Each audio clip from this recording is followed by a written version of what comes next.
മനസ്സിന്റെ നവീകരണം സംഭവിക്കുന്നത് കർത്താവിൻ്റെ വചനം കൊണ്ട് ഹൃദയം നിറയുമ്പോഴാണ്.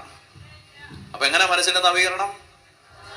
അതുകൊണ്ട് പുതിയ വർഷത്തിൽ പുതിയ ജീവിതം ഉണ്ടാവണമെങ്കിൽ ഒറ്റ കാര്യമുള്ളൂ, രാവും പകലും ദൈവവചനം വായിക്കണ്ട.